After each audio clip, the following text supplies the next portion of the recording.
他nói chẳng cuối này他nói muốn tông tông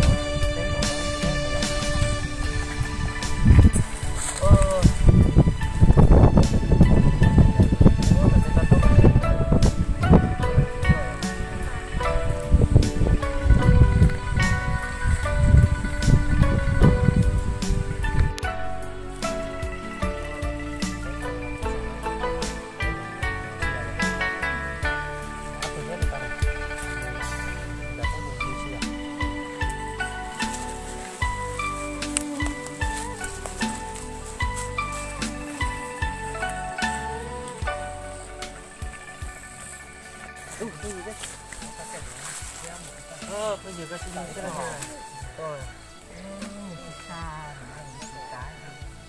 rồi thật sự sẽ bây giờ giờ đi chào lần đó tôi muốn chỉ để chúng ta sau đó xem này chỉ là hai đứa con gì cái gì nuôi này đó tôi hiểu cái sinh tộc là cái này nó mua cái cây mua cây đi rồi sinh tộc thì chúng ta rồi nói tình còn cái hay hơn nó đấy sinh tộc thì chúng ta không này chúng ta không nên đây chỉ cái mùi rồi mùi chỉ cần mùi giờ nhau là dùng đấy gì đấy cái mùi sinh tộc không ta cái mùi nó anh phở đấy giàu mùi rồi tộc cái tao xuất tộc dạ luôn có phủ bỏ như một tuyệt thủ phóng câu gì lo nó con này thế cú khi chạy bỏ về còn giờ bé mua ít từ tới rồi nhưng không có hết cả ôi giờ lúc của nó cho cô một thả xe của nhà cô à con đi là to nhờ thì có chỉ xem nó chỉ ước có một tài kỳ thế giờ đi ở từ giờ lúa từ này chỉ bao cho gặp một lai lời chỉ bao gặp một khát từ là thế đi tài kiếm mà một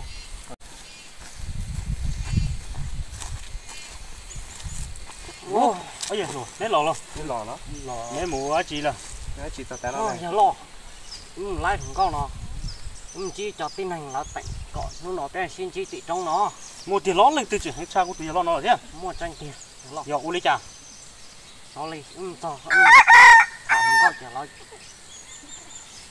là chỉ tàu xe là tạnh nó cái xin chỉ sự dưới giờ tổ tư nó giờ lấy bé mù lấy một tao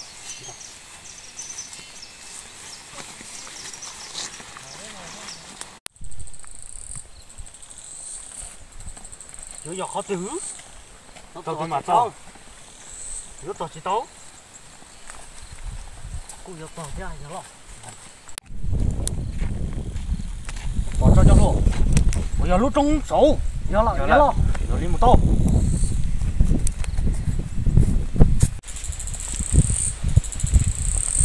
giờ một tọt một chút kia chỉ tụ lo đi nữa đi bây giờ tính cả tàu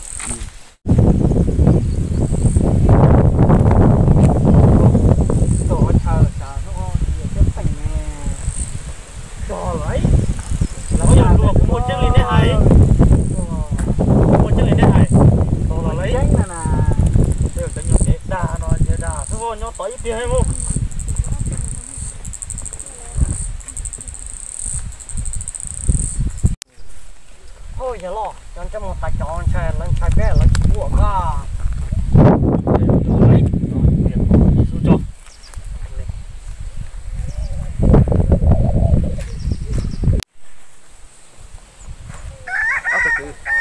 giờ đi là hai lên tàu cũng mất tiền mà một tiền nuôi những một bây giờ là sinh tàu để lại để tỉnh chơi cho trong đó hôm nay tết tôi nói cái quả kia trong đó đầu tiên nó chỉ qua là tôi tới rồi đến sai bé là giờ đi bé tàu một chế chứ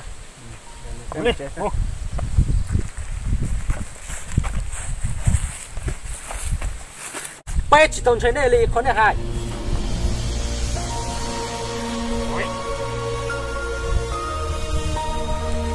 này bán ở đây nào vậy?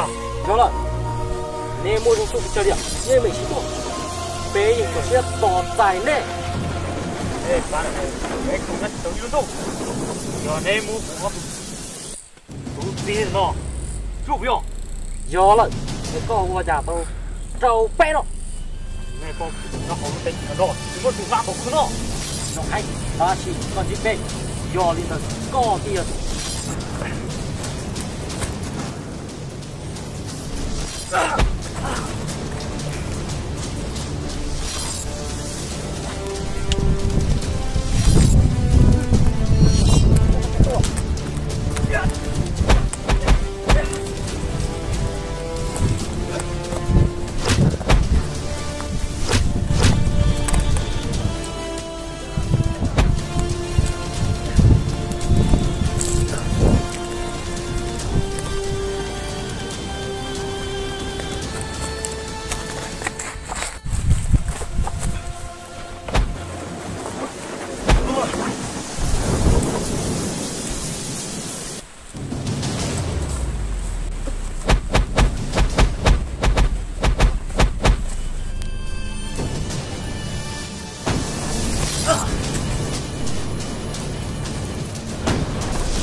么？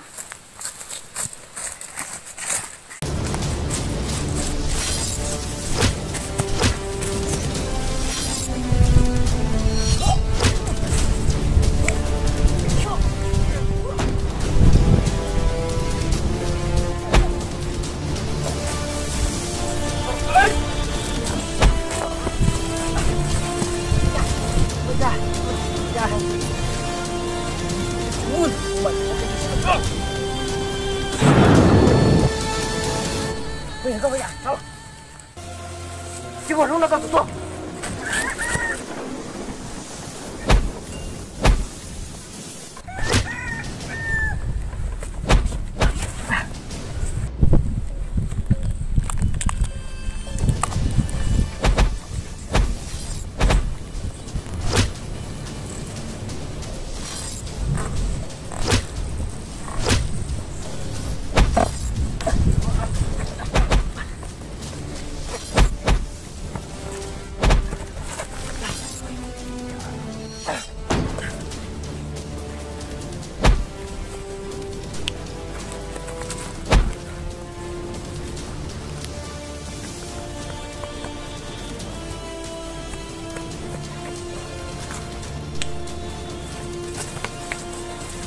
来，坐，这个货。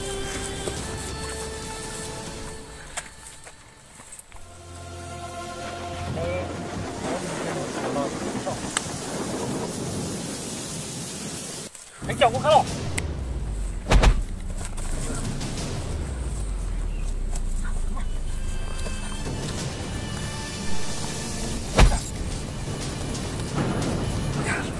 啊！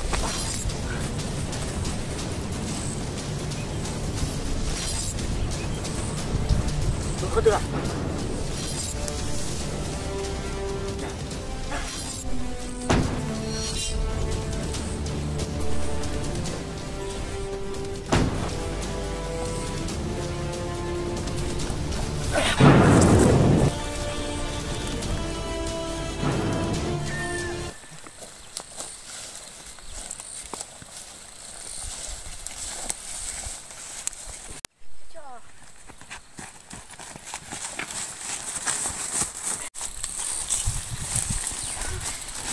Nếp của chào. Chào chào. Rung nè. Chào nó bị trống rồi. Lấy một cái ăn.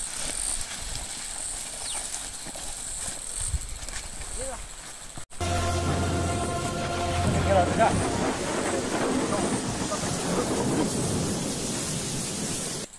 Nhiều.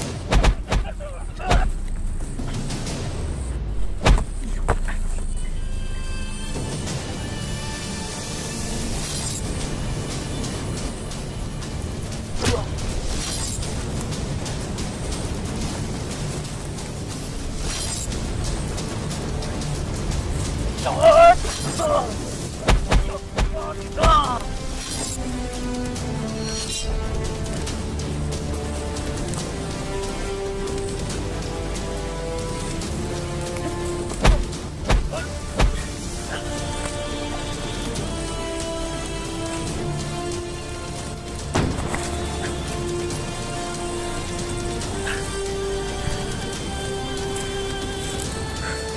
chào